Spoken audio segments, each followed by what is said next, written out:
Hi childrens, welcome to moral mount. இன்னைக்கு நம்ம என்ன கதை பார்க்க போறோம் தெரியுமா? வாங்க கதைக்குள்ள போயிட்டு பார்க்கலாம்.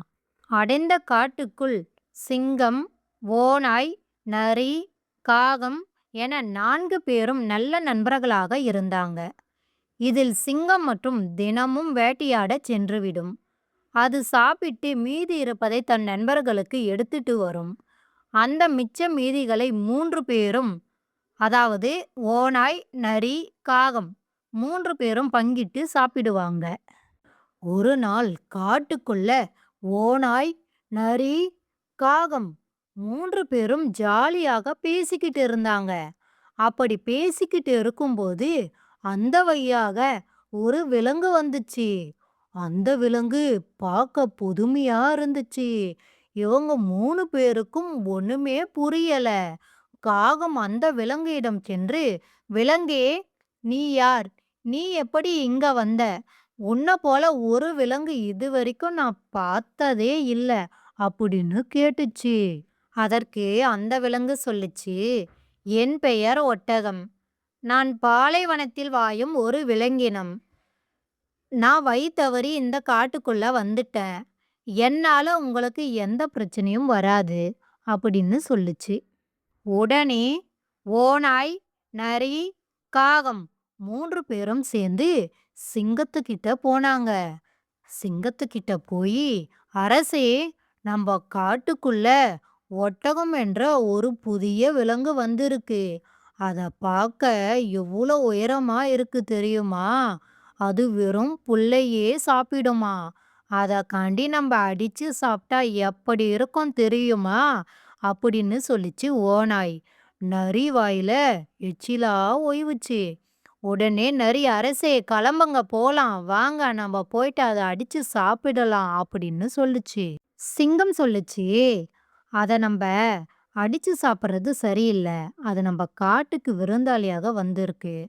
வேணும்னா அந்த ஒட்டகத்தை நம்ம ஃப்ரெண்டாக ஏத்துக்கலாம்" அப்படின்னு சொல்லுச்சு சிங்கம். உடனே காகம் கேட்டுச்சு, "அரசே, நம்ம மாமிசம் மட்டுமே சாப்பிடுவோம்.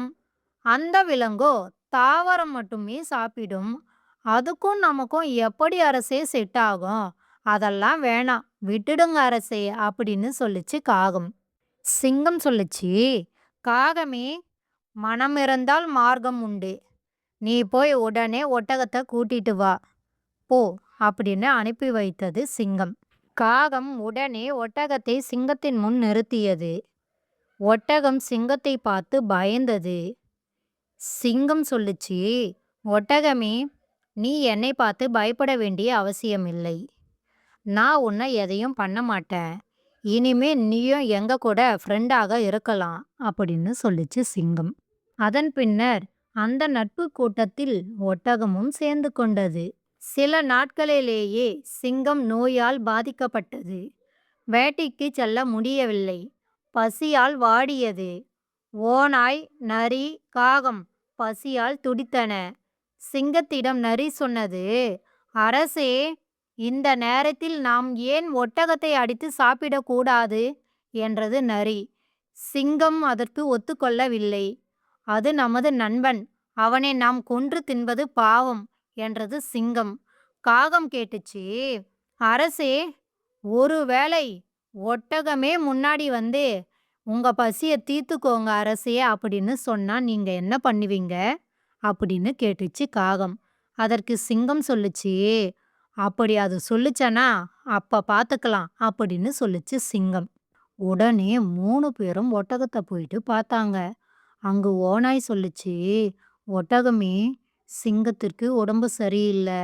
அவரு பாவம் வேட்டைக்கே போல. வேட்டைக்கு போகாதனால பசியில துடிக்கிறாரு. அந்த கொடுமையை என்னால பார்க்கவே முடியல.